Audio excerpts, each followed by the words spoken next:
an exhilarating episode of Friday Eye, where we explore the frontiers of artificial intelligence and its sweeping effects on our world. Today, your hosts Andrew Wall, Rachel Stedman, and Kasim Mukhtar guide you through the latest breakthroughs in AI technology and the fascinating evolution of humanoid robots. In this session, titled AI Evolution, Everything New and Humanoid Robots, we dive deep into Apple's latest. Okay, wasn't expecting that. User experience. We also explore the synergy between tech behemoths like Apple, OpenAI, and Google, revealing how their collaborations are pushing the boundaries of what's possible in AI. The spotlight also shines on the European Union's Pioneering AI Act, a landmark regulation set to reshape how AI technologies are developed and used across industries. Not to be missed, we delve into Zoom's latest innovation, an AI companion designed to enhance virtual interactions, and how Mastercard is leveraging AI to mentor small businesses, propelling them towards unprecedented growth. Furthermore, we'll venture into the realm of AI robots, examining the current landscape and pondering their future trajectories. How close are we to coexisting with humanoid robots? What implications will these advancements have on society and the workforce? Join Andrew, Rachel, and Kasim as they unravel the complexities of these developments and speculate on the future of AI and humanoid robotics. It's an episode packed with insights, speculation, and expert analysis on the ever-evolving landscape of AI. Prepare to be informed, inspired, and intrigued as we navigate the fascinating world of AI evolution. Let's get started. Well, sorry for the hiccup there. This is the joys of going live. So our lovely intro is brought to you compliments of iOS. And sometimes when I have an incoming call, that tends to mess things up, which is interesting because there's, lots of stuff in the news today or this week to talk about. One of them is that Apple is rumored to be including some new AI features into iOS 18. Kasim, you want to tell us a little bit more about what that's all about and what your thoughts are there? Sure. So Rachel was talking about it a bit earlier on as well.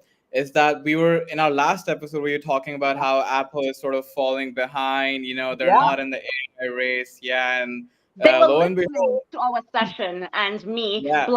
blasting them. Tim Cook was signed into the podcast. So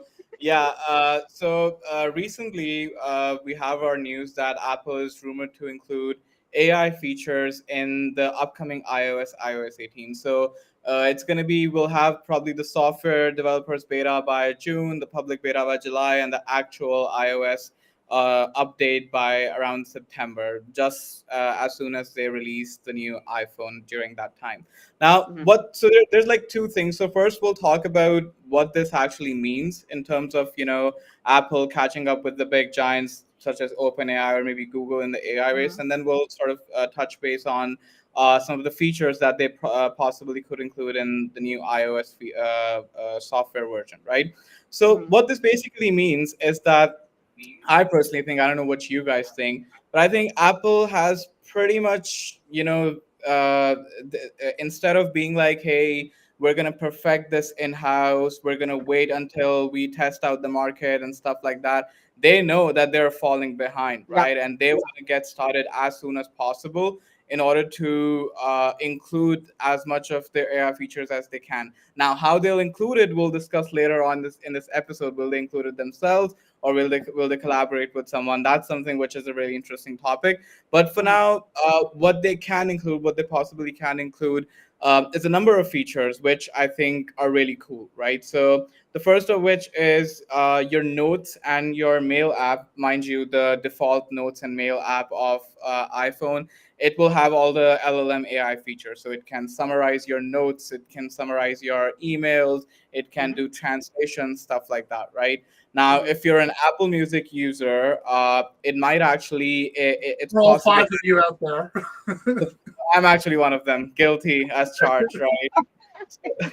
So it will auto-generate playlists. Now, this might seem very nice and very cool to you on the surface, but as Andrew said, the 5 of the Apple users out there, Spotify has this AI auto-generation feature since quite some time now. They have this AI DJ, and Mhm. it has this AI voice. It creates your own personalized stations. It can literally, like an actual like RJ or a DJ, it can fade in songs, fade out songs, give you some commentary about them. So I think like I appreciate Apple's efforts to include these AI features and to include all of these new things.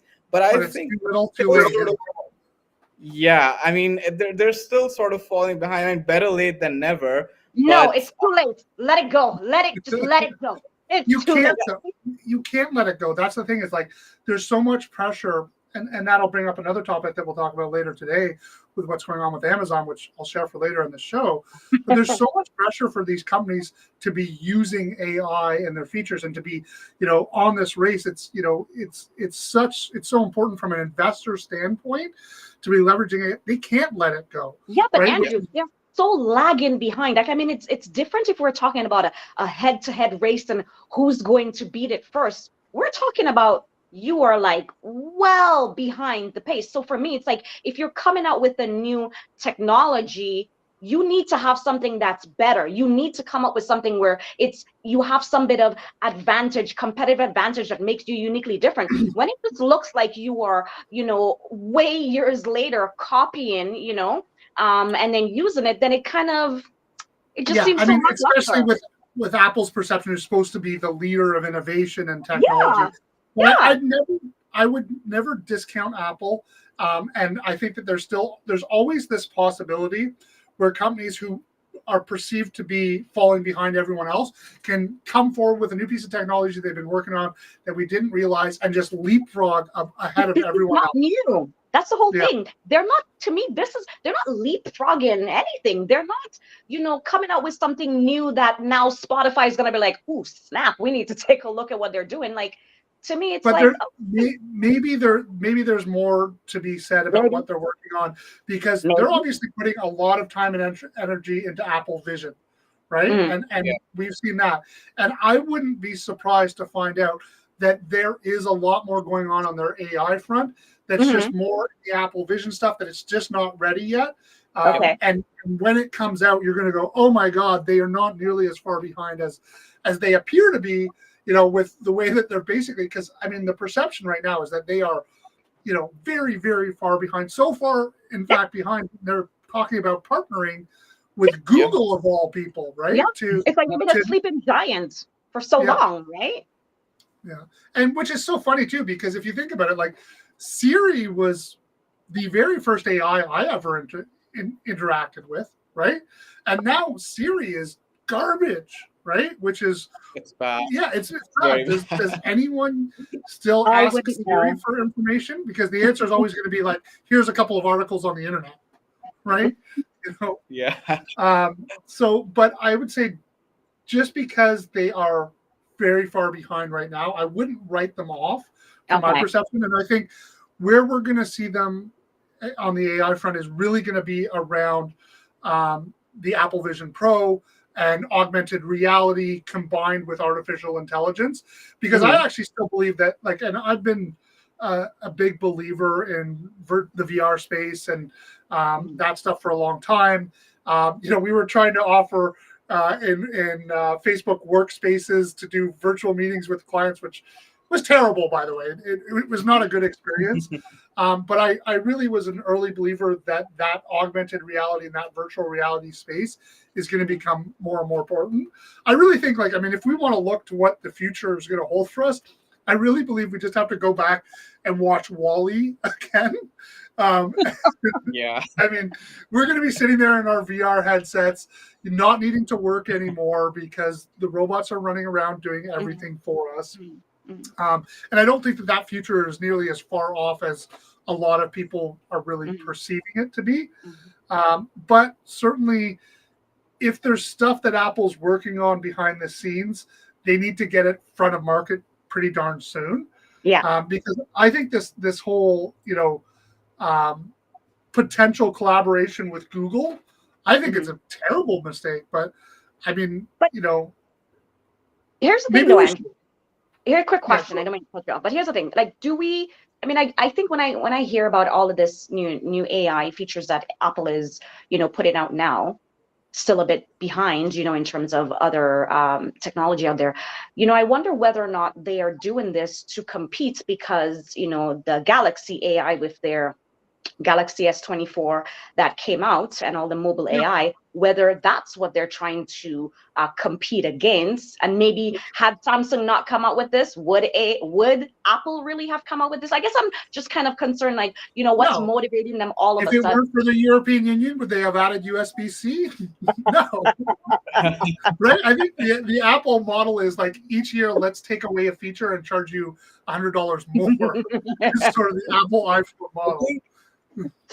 I think my 2 cents on this are Apple deliberately, like if you look at the past 5, 10 years, whatever it is, Apple doesn't release features early. But when they do release them, they're pretty darn Yeah. good, right? They're very, very nice compared to the competitors. Virtual reality. I mean, it's been a thing for so long, and suddenly they came out with this Vision Pro, which albeit has some quirks to it Like as it's well. price. But it's a pretty yeah, like its price, $3,000. Holy cow! Some of us have to pay rent for Yeah. God's sake. So, but the thing is that it's like they usually come up with this thing and it blows up because of that one nice USP, because of that one nice feature. And I personally think that they're currently in talks to collaborate or partner with Google or even OpenAI. That kind of shows me to believe that if Apple had been silent and they had been saying that, okay, we're not releasing AI right now, we just might wait for a few Right. years and then we'll release it, I would have been like, okay, I'm confident whenever Apple does Right. come up with this stuff, it's going to be a banger, right? That's what my thought would have been. But now they're collaborating with Google and they're going to be licensing technology which they've never done before. I mean, I don't know what to expect, especially with Gemini and how that turned out to be. I don't want that in my iPhone, like I just don't. So that's sort of my thoughts. But interestingly, like right now, it might just shift dynamics as well, because there's been reports from The Verge and stuff like that that Google is currently paying Apple 18 approximately like close to $18 billion billion. a year to have their search engine as the default on Safari on an iPhone, right? Now with this new partnership, with this new this might shift, and actually Apple might be paying Google or OpenAI or whatever to license their technology. So I don't know what to expect. I'm confident about Apple products, but this time not too sure about how it will turn out. Yeah. It's hard to say for sure. It's getting harder and harder to remain an Apple fanboy. And Rachel, you may have more converts coming over to your Android side of life. Um, you know, and the thing is, to me, it is really interesting that because there was, it's always been such a divide between Apple and Google, and for them to think of possibly having this partnership with, even just the search engine, let alone potentially bringing in Gemini and other features into iOS, is just downright shocking, and it's hard to believe that ever would have happened, with in the past. But I guess it's a new day and age, and I guess I do appreciate when companies recognize that, hey, we're not going to win this race. We need to partner. Like, let's not reinvent the wheel. Let's bring in the right partnerships. And I think to be able to have that kind of strategic vision at the top is something positive. It's just, I think obviously a lot let's see what unfolds over the next, 6 to 12 months. But definitely something to keep an eye on. And I think, as people move away from, Apple Music, for example, and as the App Store is going to be forced to be opened up again thanks to the EU, we're going to see, less stickiness with Apple products, right? Because for a long time, I would never have switched over to Android simply because of the ecosystem, all my apps. I used to be on Apple Music, and I used to have. So now that stickiness is starting to fall away, and I think that could certainly erode, the market share that they have. So I guess time will tell, and we'll see what happens with that space. And again, who knows what? Maybe all that space will be taken over by the Rabbit R1, which it's funny because I haven't really heard much about that device since its initial release. I don't know I don't know anyone who's gotten their hands on one yet. I should really, I got to order one myself and get my hands on that. But, you've got to think that with the leaps that we've seen in what AI can do, and the fact that we can have that we do all of our intros off ChatGPT, and I can have ChatGPT as my virtual assistant, the way Siri is, that we're going to see monumental shifts in the way our mobile computing works and operates, right? Yeah. So I think that that, and then you combine that with vision and AR and augmented reality. It's going to be incredible, right? And so I am still pleasantly optimistic, but quite frankly, I don't care whether it's Apple or Google or Rabbit who ends up winning the race. I fundamentally care about the end result of what kind of technology that I have access to, and how much it costs, how easy it is to use, and those types of leading fundamentals, right? But here's the thing, though. I think going down, this rabbit hole, that's what I'm going to call it, Apple going down this rabbit hole, it's kind of like when Kasim was saying, okay, maybe, they're waiting to release their products at a later time, or they release their technology at a later time, and it's such this wow factor. But now this partnership, I almost see it, I'm like, there is no walking back from this. Like, once you go down this path, like, there is no you turning around a couple of years and spinning off and doing your own thing again. Like, to me, it's like, this is it. Like that. Right, but on that side, I would almost argue that is the only way anyone's going to be able to compete with OpenAI at this point. I guess so. Google is so far behind OpenAI. Apple's LLM is so far behind. Grok isn't even in the fucking race. Pardon my language. Sorry for all my X fans. But the reality is that it takes two giants working together, which probably never would have happened, to be able to compete with how far ahead OpenAI is right now. Right? Yeah. Two heads are better than one. Yeah. But to leave those, Apple and Google alone for a second, there's some other giants who are doing some things with AI, like Mastercard, which.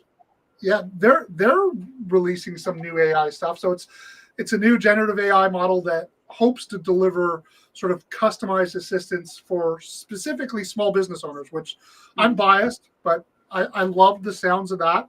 I also know that we have Intuit, who we're other big fans of. They're working on stuff in the background. So it'll be interesting to see what this turns out to be. I guess they're partnering with a company called Create Labs. Is that correct, Kasim? Yeah. That's correct. Exactly. That's the thing, right? All of these companies like Mastercard and stuff like that, all of them want to be in the AI race, or want to have some headline or some component saying that it's AI. But then, they're behind on the infrastructure, so they collaborate. Like with Mastercard, they're collaborating with Create Labs, right? And with these partnerships, I'm kind of skeptical a little bit, because with especially, I don't know if you guys heard about this scandal, which was, I think, about a couple of months ago, where the Nothing phone, they collaborated with this company to include iMessage in an Android phone, right? Basically, it was a long thing. They had to collaborate. And lo and behold, we found out that all the messages that they were sending out using their phones, they were unencrypted. Anyone could access it, right? And it was a huge data breach. They had to cancel the partnership and stuff like that. One of my with this, especially talking about Mastercard, I'm kind of excited about this. I like the sound of it because they have a lot of data, right? They work with a lot of businesses. They know what kind of challenges they face, what kind of hurdles they face, what are some possible fixes to overcome those hurdles. And we have a lot of small businesses, working, startups, entrepreneurs, and that's sort of what their goal is to sort of help maybe the underserved communities or small businesses who can't afford to get that mentorship, right? And you can go to ChatGPT, and there's a bunch of custom GPTs to help you with consulting and with your operations and stuff like that, to see how you can get your business to the next level. But with Mastercard, I'm really excited about all the data they have, and how that data will inform the insights that we get, because we've learned this uh, a lot of times before, that the AI model, it's going to be only as good as the data you use to train it with, Yeah. right? That's why we don't solely rely on ChatGPT. Now we rely on custom GPTs, and some of the custom GPTs out there, they're so like accurate, because recently, in the past, like since the past week or so, I've been looking at accounting and corporate taxes and stuff like that. And whenever I came across a question, I just went to the Canadian accounting GPT on ChatGPT. I typed in my question, and it gave me a detailed answer specifically to what I asked. It was accurate. It was all nice. So it's going to be pretty interesting to see how small businesses are able to leverage the Mastercard AI business mentor. And interestingly, Mastercard is not the only one doing this, right? So Zoom, which everyone knows, the biggest kind of the biggest video chatting platform out there, video conferencing platform out there, they have some AI features as well. So Rachel, I know you're maybe a little bit biased towards Zoom. What are your takes on it? Like, do you want to see any specific AI features? What do you think about them incorporating AI in their services? So yeah, I mean, I did take a look at that. And I use Zoom. I don't mind using Zoom. I mean, even in terms of being a bit of a giant, I mean, we've kind of pivoted a little bit more to Teams. But, like, I'm curious to kind of explore into it a little bit. So, I do like the fact, what I like in particular is really those follow-ups. Because whenever I have, these consultations, these meetings with clients, I'm having to, quickly be taking the notes to be able to engage, to be able to, provide that bit of that follow-up and etc. So, I think that, these different AI features, if it has the ability to be able to create agendas, create post-meeting follow-ups, etc. I mean, hello, if it's making my life easier, I'm all for it, right? You can do all this in Copilot. Like, that's, to play devil's Again, advocate, because usually your role, Rachel, is like, I'm woefully unimpressed with Really? what they released. Yeah, But it doesn't look yeah, but then we're talking about this is an all, like, you're not necessarily having to be utilized another tool. So I mean, this is all encompassing, that it does everything. So I mean, I'm kind of for that, because go ahead. I agree with you. All in one is definitely the goal, but I mean, my all in one is Microsoft, right? Which is going to give me far more than what Zoom is ever going to deliver for me. From my perspective, and I do definitely, and that's why, from my standpoint, why we were big on Zoom, right? For years and years and years. Yeah. And I begrudgingly pushed everyone on our team over to Teams. Everyone preferred Zoom. It was your, but I saw that, like, and again, it was much like when I sort of joined or focused my attention on Intuit over Xero. I'm trying to skate to where the puck is going, not where it is right now, right? And I can just see, like, they're not going to be able to compete with Microsoft in the long run. And it turned out to be the right call. That this was well before their partnership with OpenAI. And so we're seeing all this Copilot and all this amazing new technology that's coming out of it. And we already have the ability to get meeting notes. There's a ton of other things. There's a million ways to generate agendas. And the thing is, the reality is, I don't think most people, from how they actually use Zoom on a day-to-day, is they're not going to go to Zoom to create their agenda. They're going to be in their email, or they're going to be in whatever. Like, and so already got Gmail has got tools for all this. Like, that AI stuff, to me, it was just, again, it felt like another example of a company who needed to have AI as a feature set that had to be rolled out to appease, the shareholders and the board. Not anything that was like, wow, these guys are doing something really revolutionary. And yet you think about Zoom and you think of how powerful Zoom was in those 2000 days, and how revolutionary. 2020, in particular, how revolutionary it was to be able to do this. Like, I remember when we used to have clients come into our office face to face and dealing with people having to commute and all that, and moving to Zoom back then was like, wow, this is a game changer. Screen sharing, and there was competitors and GoToMeeting, but they just did it. They made it so smooth and seamless, and I really feel like they've lulled into compliance by success.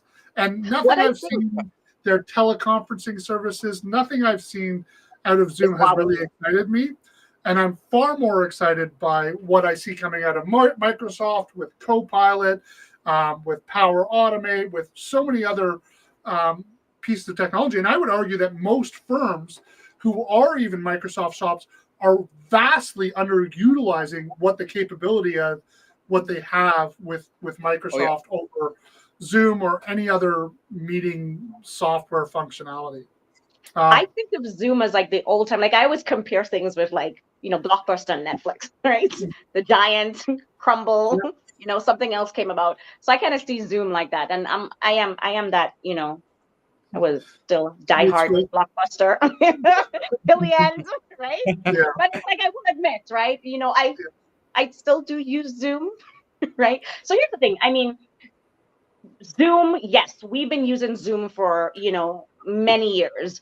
And over a decade. Yeah. And then Zoom, I really think just skyrocketed during COVID 2020, when, everybody was like, we have to get onto this and business has to continue. And this is what was using. And yeah, they definitely did skyrocket there. But I think what it is that now all these other competitors came in and so quickly just, blow through the roof in terms of their competitive. I think Microsoft really, they had to come from far behind because Teams was crap. Like when we first started using Zoom, Teams was not a viable solution. It didn't work effectively.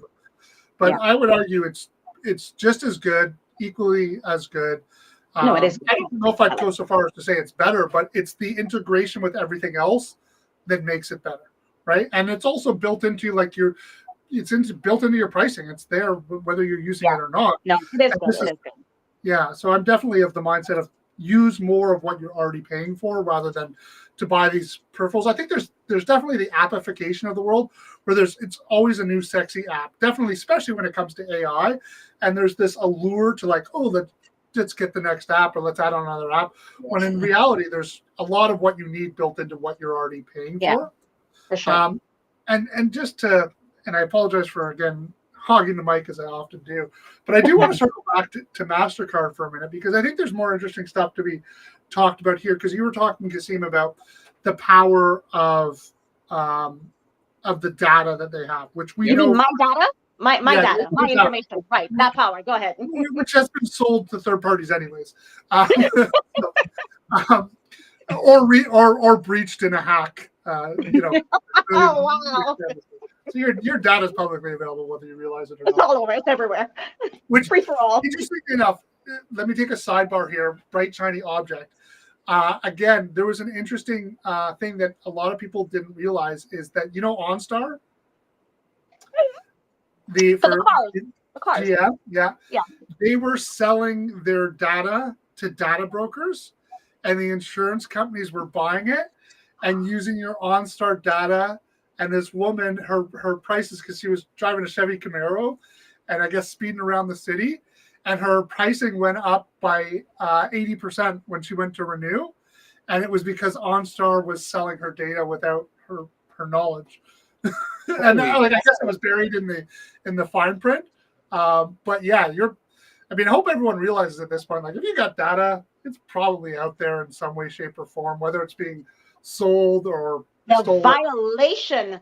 You cannot even speed at your own convenience. I talk about something near my phone, and in the next 5 minutes, I start seeing ads about it. Yeah. It's so creepy. Yeah, it is creepy. But to circle back to Mastercard and all this data that they have access to, which is their data, which will become important with some of these EU regulations, which we'll talk about in a minute. I think it does give them an immense amount of power. I would argue that the only people with more financial data than Mastercard would be companies like Intuit. And Intuit have done a couple of press releases about stuff that they're working on. And obviously they have their big conferences every year, which I always go down to. And I can almost guarantee you we're going to see something significant on the AI front when we get down there. And to think about the power of what we've seen with GPTs already, we're going to, I suspect we're going to see something pretty powerful. The one thing is what I know about Intuit is they're very cautious, especially around the releases.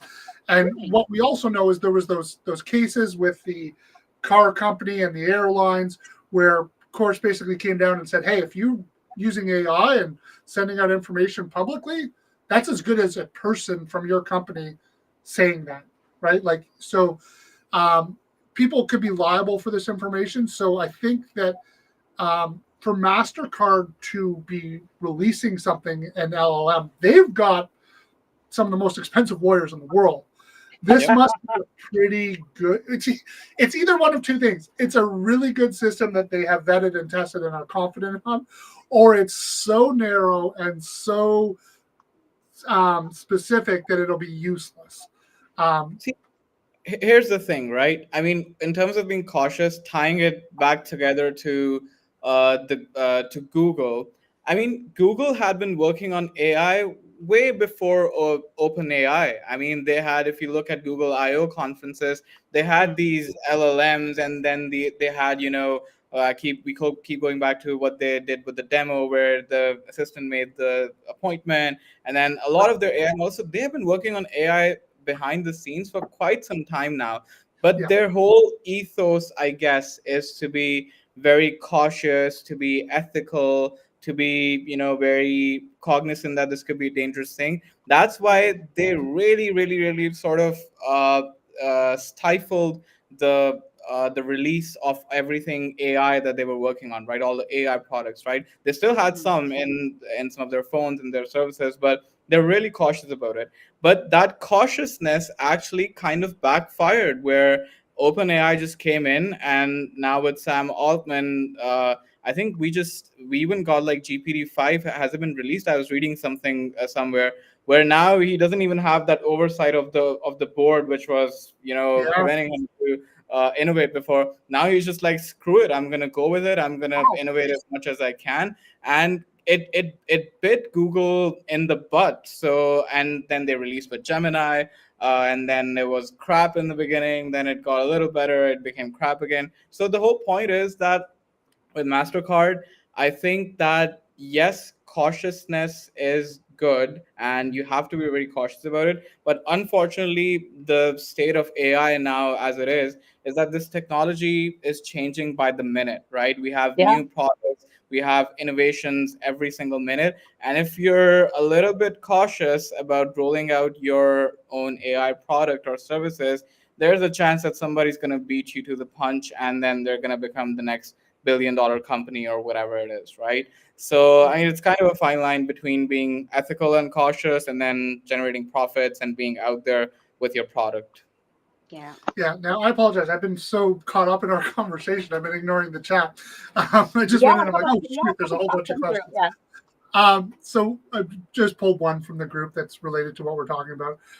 Aman wants to know, how does the generative AI model by MasterCard actually help small business owners?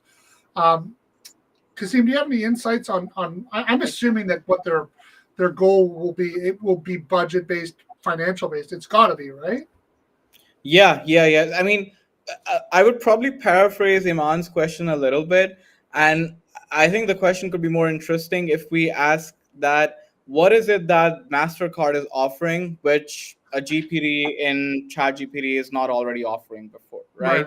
So if we talk about general basic consulting ideas, content for marketing, whatever it is, I mean, that's not going to be a value add. That's really not going to help small business owners, because they can just get all that with ChatGPT, right? I mean, I get that ChatGPT Plus has a fee attached to it every month, and MasterCard one might be free. But still, I mean, with ChatGPT, I think you can do way, way more when it comes to getting your business started up and ideas with basic marketing, project management, stuff like that. Where MasterCard, I think, would be able to maybe one up GPT is with financial planning and all the financial data that they have, right? Because when small business owners, when they first start, yes, they might be passionate about an idea, they might be entrepreneurs at heart, they might be passionate about getting their product or service out there, but then there's a lot of back end planning that you do with in terms of budgeting, in terms of financial forecasting, in terms of Yeah. analyzing, what your ROI is going to be, if you're going to be profitable or not, how where do you need to cut costs, Yeah. when do you expect to become profitable, all these questions. This is data which, if we find the right GPT and chat GPT, maybe we can find it, but I'm not too confident that we can find the right model to help us with all of those questions and queries, right? So that's where I feel like Mastercard will be able to add a lot of value, is financial planning and budgeting and Yeah. forecasting, when it comes to starting your business, right? So I know what you guys think, but I think that's where it'll come in. I mean, I Yeah, agree. I think go so ahead. because here's the thing, Andrew. And like we discussed, several sessions ago, for small businesses, it's so important that they have that business plan, which encompasses everything that you just mentioned, right, Kasim? And I've known, certain, I mean, even friends that, or they want to set up a business, and I start asking them all these different questions. I'm like, well, you need to think about these things. You need to, I'm like, you need to know the ins and outs of how you're going to operate your business, what you're going to do, who's your competitors, all these different things, your budgeting, your everything. And unlike our clients that are really independent contractors, so they're a little bit different. They don't necessarily need to have those kind of business plans. Some other type of businesses, it is important that they do have that. And I remember trying to find some resources for my friends to help with that, and I'm like, there are like little to no resources online that if you want to DIY, get this information.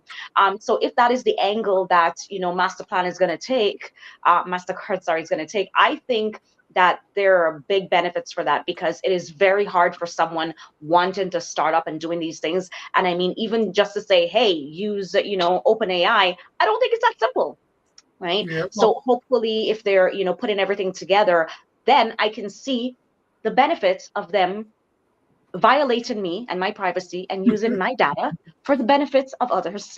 so there's certain things you're willing to be violated for. That's it. For the good of Well, we know what mankind. I want.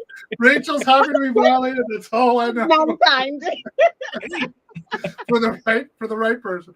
But the one thing is, what I again, here's the thing. I'm trying to think through what financial data does Mastercard actually have. I don't think they even have line item detail. I think they have like gross spend per store. Like, and I think through what financial information we as accountants have, and what therefore Intuit and organizations like that have. I think that I'll tell you what they have. A lot of these credit card companies are now offering those free tools for your credit score.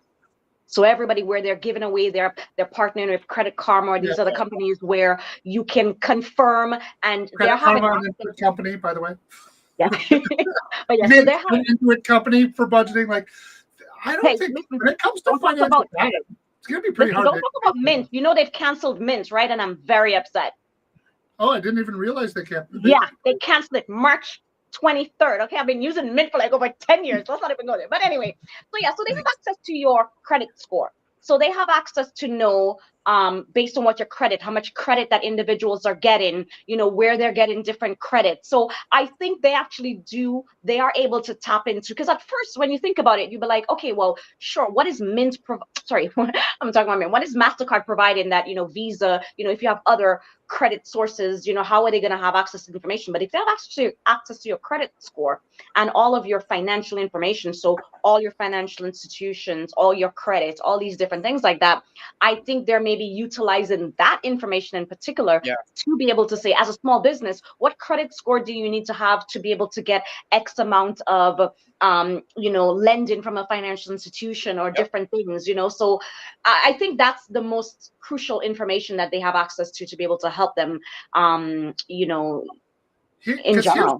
Here's what I'd like to see is, you have spent X amount of money at Home Hardware last year on the X products. Did you know that you could actually buy it on Amazon for $5 cheaper? You could buy it on Rona for that's the type of information that would actually be meaningful to me as a small business owner, right? Like, that would actually be able to help me. Is like, I want you to look at my spending habits. identify where there's opportunities where I can lower my costs, right? That Yeah, would that's be a too high. tremendous amount of opportunity. Because yeah, Or potentially on the flip side, on my revenue side, hey, I noticed that, your this is like, create an avatar for who's purchasing from your business. So from like as a vendor who's using the Mastercard system, if you could say like, hey, here's your type of clients. By the way, here's places where they operate online, or now let me partner with, with Facebook, with Google to create SEO based advertising for you so that you can reach your target market. Like, at the end of the day, small business owners, like, how are you helping me? How are you putting money in my pocket? We know, like, that's the bottom line of what they're looking for. Yep. And if it's just another helpful, like, you can search and query on budgeting. I know small businesses to know they don't fucking budget. Pardon my language. They just don't. Like, they should, but they don't, unless there's some sort of proactive, like, hey, we're going to send you a proposed budget every month based on what your spending was last year, or something like that, maybe. But I don't know. I think that it's great to see that they're moving forward on it, and I do think that they have a large amount of data that could be helpful. I think that it's not gonna be something that comes up on the show again, if you know what I'm saying. But maybe this is a time for us to actually talk about something that I think is going to come up on the show over and over and over again, because I think it's quite important. Is this new EU AI Act, which is the world's first major act about artificial intelligence. It's about time. So love or hate the EU, they have been at the forefront from things like, getting us USB standardized.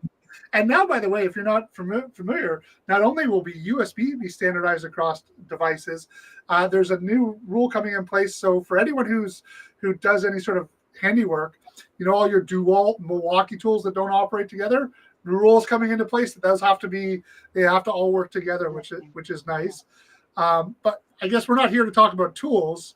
We're here to talk about AI. So Kasim, you want to break us down what this new AI Act is all about and what kind of implications it could have? Because they're far-reaching. Yeah, 100%. I mean, just note to our audience, this AI Act has been in this discussion since the past 5 years, right? Yeah. So it's not something they just, came up with out of the blue. It's been an ongoing discussion, and I'm usually a very big proponent about, AI and innovation, but I actually welcome this act, right? Because it has a lot of sort of conditions and stipulations, which I feel like are targeted towards protecting the consumers, which is us, right? And I support that at heart. So what the main goal, the main idea of this AI Act by the European Union is to make sure that humans stay in charge of AI and not vice versa, right? No Terminator, no Sarah Connor. We support that. So that's nice. That's good. Well, that's what they say. That's what they say. It's no Skynet. We want Sarah Connor. We just don't want Skynet. Yeah. We don't want Skynet. Exactly. So, long live Sarah. Yeah, long live Sarah. Exactly. So, I mean, if we talk about some of the boring stuff, what it basically does is it breaks down different AI technologies into risk categories. So AI technologies basically like which give us basic benign information like how to grow your business, stuff like that. That's in the low risk category. But when you have basically AI recommendations on important things like maybe financial stuff, politics, stuff like that, that's going to be in the high risk category, right? Some things they have completely banned, which obviously I agree with. One of which is predictive policing. I don't know if you guys saw that movie. Was it Minority Report? I think it had Tom Cruise in it. I love that movie. Yeah, that's what it was, right? That's sort of what the core was. So they've banned that. They've even banned like the use of in other than, this is something I actually don't agree with maybe on EU, that they've said that you just cannot use AI period in policing. Like you cannot help your policing efforts with AI. I mean, that's like profiling, right? It's like that's exactly what it Except for the problem with that is it is used at every single airport around the world today. Yeah, different though. But is it? It's AI. You can't use it for policing. Yeah. You can't deny. I mean, you can just simply because these big like law enforcement agencies, they are already using AI, right? And even with, they can generate profile sketches based on the nature of crime with all the data that they have. So, I mean, not too sure about that. Maybe they can use it in some extreme cases. So that's one thing. And another thing that they've banned is deep fakes. So, which again, Yeah. we're all for. Don't want misinformation, don't want deep fakes out there. Very 100%. important. Yeah. Another thing which they have in the new AI Act, which I want you guys' 2 cents on, is really interesting, is that they've basically pretty much stipulated that companies like Google and OpenAI, they have to follow copyright law when it comes to using data to train their AI models, and they have to be transparent about what data they're using and how to train their models, because we saw in one of the interviews of the CTO of OpenAI, Mira Murati, she wasn't too, she didn't want to tell what data OpenAI is currently Yeah. using to train Sora, Yeah. right? YouTube I guys, don't know. secrets out. Yeah, I don't know. I mean, it was a big meme. So I think it's good. I think it's I agree. nice because, especially we can say that, okay, no, it stifles innovation and stuff like that. But you have a lot of artists out there, a lot of, creative musicians, a lot of people who do art and stuff like that, who have their, and even photographers and stuff like that, who have this like stuff out there. It's basically their source of earning, and you're just using it without having to pay any license fee. You're kind of piggybacking off of their hard work, right? Because AI models cannot create something out of the scratch. They use the training Yeah. data. So I don't know what you guys think about it. I'm a big supporter. I think it's a I very nice, support. stipulation for sure. You have to have checks and balances. You really do. And it's Yeah. just like you said in terms of the copyright. You know what? These big companies are making tons of money off this, right? Yep. So the smaller people and their products and what they're producing, they also should benefit from that, right? Yep. I am a full supporter because I don't think it's stifling technology creation or any of these kind of things. It's just ensuring that there are proper checks and balances, because if not, it's like this is just going to be helter skelter and it's just going to go Oh go yeah. crazy. And I think it's about time. I mean, 5 years does seem like quite some time. However, if it means that they've really been taking the time to understand these different AI products, tools, etc., to be able to determine what is important, and the transparency is also important, because here's the thing: are there also going to be a lot of people that don't care? It's the whole fine print, nobody cares, and they're like, okay, okay, okay, and things.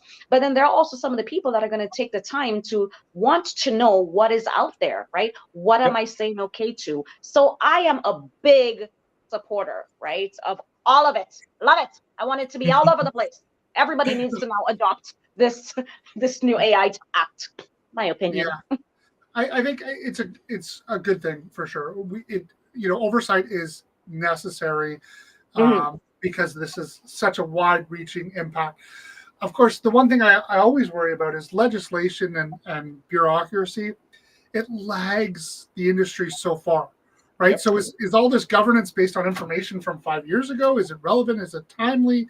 I really, to be honest, haven't done enough of a deep dive on the new AI Act to tell you whether it is or is not. And I do think that they've got some of the right principles in place. But again, the other hard part is like, one, it's impossible to predict the future. No one has a crystal ball. Where is this going to go? How do you prevent the things that are going to be dangerous when we don't know what they are? Yes, making sure that we're reducing things around deep fakes, which we know is a problem. And again, that's a problem that we knew about 5 years ago, right? We don't know about, or what we didn't know about until recently, biases like what we've seen in Google and Bard.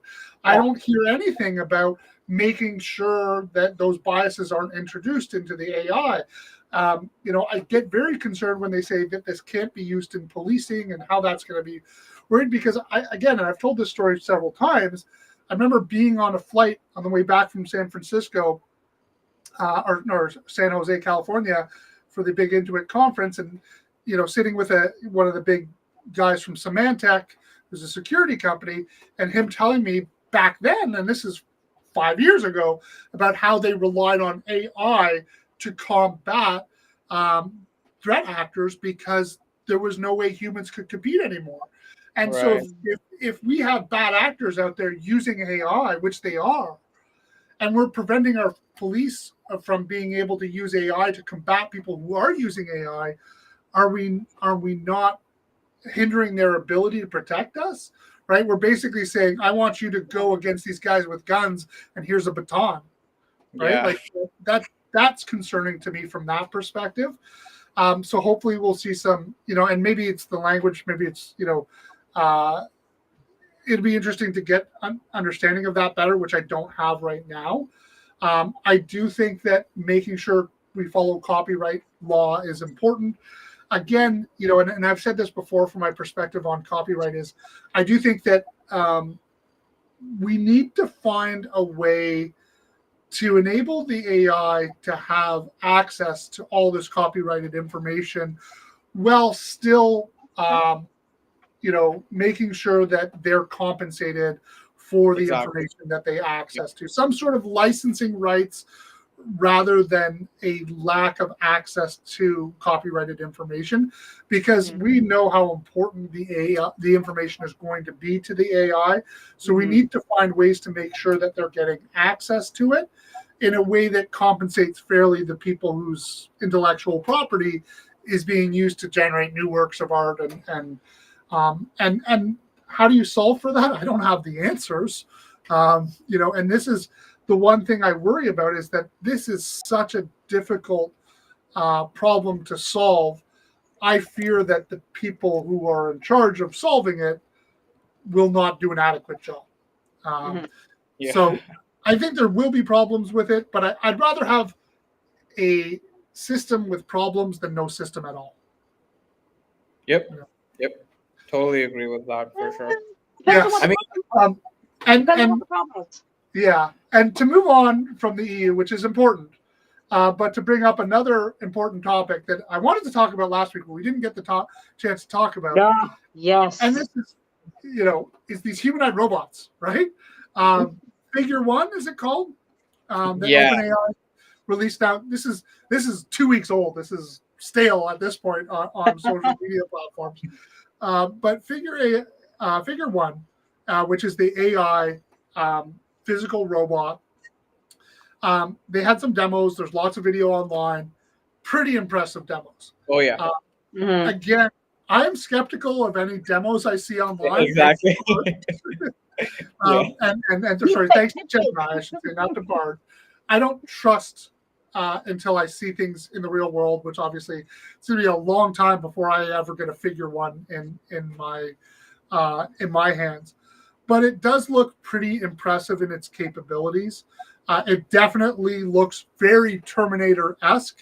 It does look reminiscent of Skynet, which is why, I think this goes hand in hand with those EU regulations. And I mean, from my perspective, I never want to see Figure One policing. So from that perspective, I don't want physical machines driven by AI on the streets with guns. I don't want that. Right? So I mean, at least here's the thing, right? Like, I'm very skeptical of the demos as well. The demos seem really cool. Like, for those people who haven't seen it, like the robot is basically, it's answering questions, but it's doing tasks that you ask it to do. It's answering questions while it's doing a mundane task. It's pretty cool, pretty sick demo. How accurate it is or not, not too sure. I have trust issues after watching the Gemini demo, because it just turned out to be something which was completely staged. But with humanoid robots, I think there's a big history. We won't go into the details because I know we're a little short on time. But this is Boston Dynamics. Just go Google Boston Dynamics and all their dogs and like the technology that they've had. Too much. Put an end to it. Stop it. Yeah. This reminds me of the movie iRobot. Okay, this is iRobot. Oh yeah, exactly. And I am the Will Smith of don't trust this, right? And where I'm like, can you? It's like, again, now it makes me think of all the jobs you're taking away and etc. And I am not a big fan of this at all. Will Smith came around at the end. He defended the robot, Rachel. So you're gonna do that too? If what? Will Smith came around at the end. He befriended the robot. He became friends with that. So you're gonna do that too, right? Then, since you're the Will Smith. That was no. We will convert her with a Roomba. with a Roomba. Just Exactly. go buy her a Roomba, and she'll be like, "Okay, I'm sold." I'm You sold. know what? I have been looking into it. I will admit, but Yeah, I'm like, no, this is we know what you're laziness. getting for Christmas now, Rachel. And then this is the thing is like, I mean, I think robots are not new. I mean, they've been in Around for a the while. auto sector. They've been in manufacturing for a long time. We have Roombas. It's more of this humanoid type of robot that is. There's something scary about it, Mhm. right? There was, and this is they're again not new. Sophia I think was the first in 2016, and they Yeah, have. yeah, yeah. That I've came seen out a while one ago. with with the latex faces and the human the really ones, and I've been down to if you go down to the Sphere in Las Vegas, they've got humanoid robots there as well, and there is something off-putting about that. Yet when we just see an arm picking up a drink and pouring you a drink and a thing at a conference, we're like, oh, this technology's cool. But the minute it's got a face on it, there's something scarier about it. I mean, For sure. here's the thing, right? I personally think yes, humanoid robots might seem cool. I don't think they're efficient. I mean, as someone who comes from an engineering background myself, I think it's way more efficient to build a specific robot for a specific task, right? You can have a vacuum cleaner robot just to do vacuum cleaning, right? You can have a dishwasher robot just to wash your dishes, right? I mean, I think like What am I gonna have in my house? pardon? One for every task. How many robots am I gonna have in my house? Well, and that's the point, and it's also the last mile problem, right? It's solving for that. If you have all these things that do a great job at this, how do you actually go from Connect this all robot this. to that robot, right? Yeah, So if you have the robot who can do everything that you can do, who would maybe then be the intermediary between your vacuum robot to empty the bin at the end of the month, and your other robots that you might have around the house. It's that last mile is potentially where that humanoid robot solves problems. Um, Again, does that not then just lead us to the Wall-E movie again, where we're a pretty bunch of fat lards, sipping soda in a recliner that's zooming around? I don't think that that's a very inspired future. And it sounds comfortable. So Don't here's have the to thing, worry Andrew. about it Here's the sounds anything. comfortable for sure, but listen to I me. mean, In the prior years, our parents' generation, they had these robots doing all of these things. Do you know what they were? Their children. yeah, You take out the dishes, you yeah, vacuum, you mop, you do all these things. So right. our parents had these in the kids. Right. Which actually now I finally get to bring up Amazon, which I've been dying to talk about because Amazon was in the news for their AI with their automatic self checkout, which The was standard. this big, massive project where you could go into an Amazon store and you could walk out the door and it would automatically bill you. And some people were like waiting, like it would take several hours to get their bills. And that's because it turns out it wasn't AI at all. It was 1,000 people in India who were watching video of you going into the store and picking up items and manually tagging the videos and creating an invoice for you. So there again, I guess they call it the Wizard of Oz effect or the Wizard of Oz, which was most Zappos is the largest example of the Wizard of Oz startup, right? And it's not uncommon for startups to be like, well, they'll pretend that it's this automated process and stuff, but really it's just people behind the back end making all this happen. Because the reality is, with where we are with AI, as wonderful as it is, it does not fill in all the pieces. It's really hard. And perfect example is that event in Scotland, right? That Willy Wonka thing. When you try to run your whole business with AI, that is what you get, right? It's the Willy Wonka event, right? And so you need to have that. And I think also this is the problem with investors and shareholders who are driving the perception that you have to be AI and you have to have all this technology. No, you have to have a solid business fundamentals and deliver on that and great customer service to succeed in this day and age. You don't have to be everything AI. Obviously we are AI fanboys. We're always going to be recommending stuff and telling you about what's going on with the latest and greatest. but don't get scared if you're not using this for every aspect of your business. I just want you experimenting, playing with it, and finding new and fun ways to implement it in your life, right? For But sure. on that note, believe it or not, guys, the time flies when you're having fun. It sure does. It sure does. And we'll have to be back again next week with another great episode. So, guys, if you are following us along on social media, which every one of you are, please like and share this content. It goes a long way for helping us put this in front of other people. As well, we'd love to hear from you guys in the comments on what we could do better. I promise next week I will do a much better job of staying on top of the chat, because we do love it when you engage with us and share your thoughts and comments. But until next week, stay happy and have fun with AI. Happy Friday. Happy Friday.